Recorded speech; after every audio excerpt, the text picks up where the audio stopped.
আসসালামু আলাইকুম, আশা করি আপনারা প্রত্যেকে ভালো আছেন। আপনারা কি ক্লায়েন্টের মেসেজ রিপ্লে না পেয়ে বিরক্ত?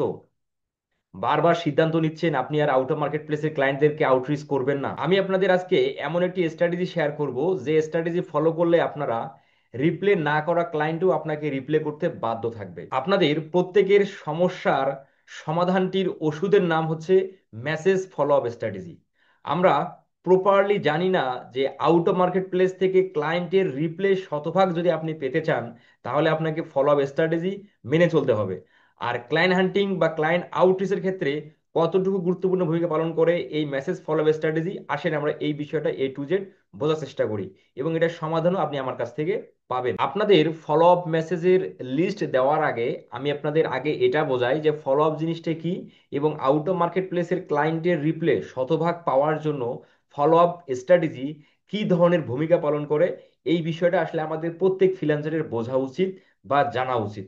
কারণ এই বিষয়টা যদি আপনি ভালোভাবে না বুঝতে পারেন, তাহলে কিন্তু আপনি ফলো আপের যে মানে ভূমিকা বা ফলো আপের যে কার্যকারিতা, এটা কিন্তু আপনি কাজে লাগাতে পারবেন না। তো আসেন আমরা পুরো বিষয়টা আগে ভালোভাবে বুঝি, তারপর আমি আপনাদের বলবো যে আপনারা ফলো আপ মেসেজ ইউটিউব এসইওর জন্য ফলো আপ মেসেজ স্ট্র্যাটেজি কিভাবে ক্লায়েন্টকে সেন্ড করবেন এবং মেসেজের মধ্যে কি লিখবেন বা কি রাখবেন। আমি পুরো বিষয়টা এই ভিডিওতে আপনাদের আমি উপহার দেব। ভিডিওটা শেষ পর্যন্ত আপনারা দেখতে থাকেন। দেখেন, এখানে আপনাদের সহজভাবে বোঝানোর জন্য আমি এখানে বাংলা দিয়ে লিখে রাখছি পয়েন্ট আকারে, যেন আপনারা খুব সহজেই বুঝতে পারেন। ফলো আপ মেসেজের কার্যকারিতা, দেখেন, নাম্বার 1, মনে করিয়ে দেওয়ার সুযোগ। ফলো আপের মাধ্যমে, ফলো আপ মেসেজের মাধ্যমে আপনি ক্লায়েন্টকে মনে করিয়ে দিতে পারবেন যে তার সমস্যা নিয়ে তাকে আপনি একটা মেল করেছিলেন, বা আপনি আপনার সার্ভিস নিয়ে তাকে একটা মেল করিয়েছেন। এই বিষয়টা তাকে মনে করিয়ে দিচ্ছেন। কেননা অনেক ক্ষেত্রে যেটা হয়, ক্লায়েন্ট তার কাজের ব্যস্ততার কারণে মেল চেক করে না, বা মেল চেক করতে 2 ঘন্টা 3 ঘন্টা বা 24 ঘন্টা সময় নিয়ে থাকে, তার ব্যস্ততা শেষ করে মেল চেক করে।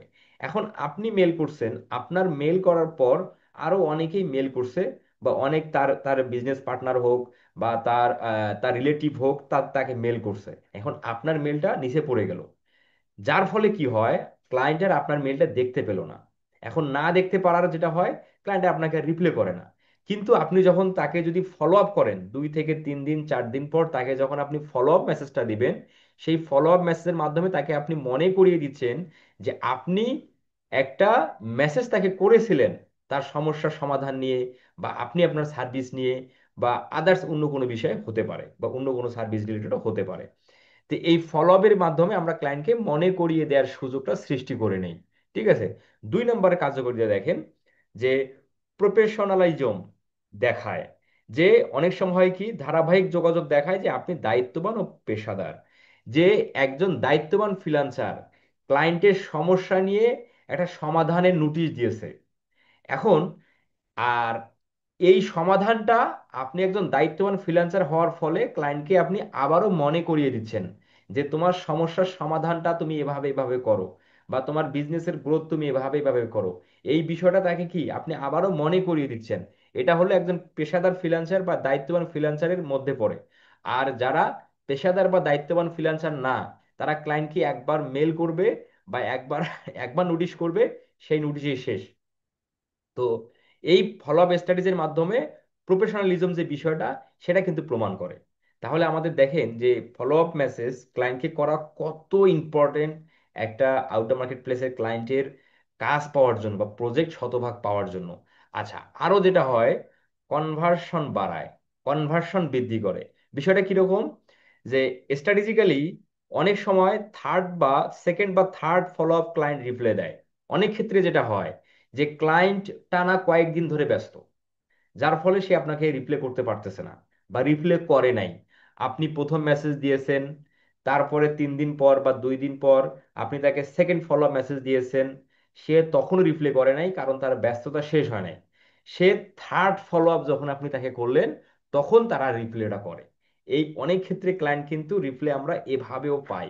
তাহলে দেখেন যে থার্ড পর্যন্ত আমরা ফলো আপ রিপ্লে বা ফলো আপ মেসেজটা ক্লায়েন্টকে করব রিপ্লে পাওয়ার আশায়। আচ্ছা, স্টাডিজ বলছে বেশিরভাগ বিক্রয় বা প্রজেক্ট ক্লোজ হয় 5বার ফলো আপ করার পর।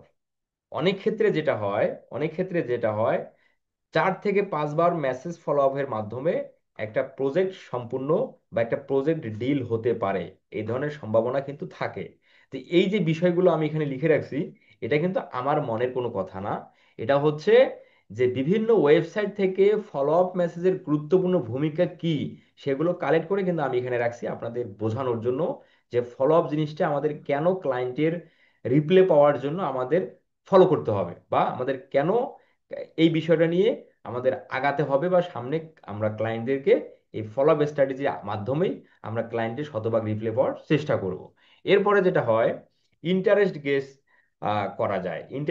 করা যায়। ক্লায়েন্ট সাড়া না পাওয়া মানেই না নয়, ফলো আপের মাধ্যমে আপনি বুঝতে পারবেন ক্লায়েন্ট আদৌ আগ্রহী কিনা। আপনারা অনেকেই বলেন, একটা ক্লায়েন্টকে মেসেজ করলেন, সে আর রিপ্লে করলো না। সে রিপ্লে না করলে কি সে আগ্রহী না কাজ করতে? তার তো সমস্যা, তার বিজনেসের সমস্যা, বা তার ওয়েবসাইটের সমস্যা, বা তার বিজনেসটা গ্রোথ নেই, তার ফেসবুক পেজে লাইক ফলোয়ার নেই, তার ফেসবুক পেজ গ্রোথ নেই, তার সোশ্যাল মিডিয়ার সেট আপ সুন্দর নেই। এগুলো তার সমস্যা। তো এগুলো কি সে সমাধান করবে না? বিষয়টা কি এটা? সে এগুলো সমাধান না করে তার বিজনেসটা কি সে বড় করতে পারবে? সেটা তো কখনো সম্ভব না।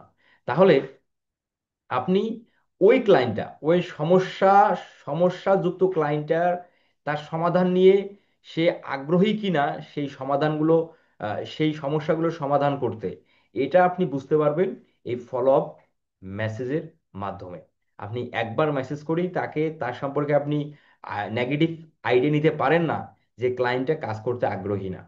তা আপনি তখনই এটার একটা সুষ্ঠু, আপনি একটা আহ, উম, ব্যাখ্যা ক্লায়েন্টের কাছ থেকে বুঝতে পারবেন, যখন তাকে আপনি কি 2-3 বার ফলো আপ করার পরও যখন সে রিপ্লাই করবে না, তখন আপনি ধরবেন যে এই ক্লায়েন্টটা তার সমস্যার সমাধান নিয়ে আগ্রহী না। তো এখানে আমাদের কি ক্লায়েন্টের ইন্টারেস্ট কাজে আছে কিনা, এটা কিন্তু আমরা গেস করতে পারতেছি এই ফলো আপ স্ট্র্যাটেজির মাধ্যমে। আমি আশা করি আপনারা পুরো বিষয়টা বুঝতে পারতেছেন। এরপরে হচ্ছে ট্রাস্ট বিল্ডিং এর অংশ। ফলো ফলো আপ মেসেজের মাধ্যমে ক্লায়েন্টের কাছে আমরা ট্রাস্ট বিল্ড করতে পারি। আচ্ছা, নিয়মিত ও ভদ্রভাবে ফলো আপ করলে ক্লায়েন্ট বুঝতে পারে আপনি আন্তরিক।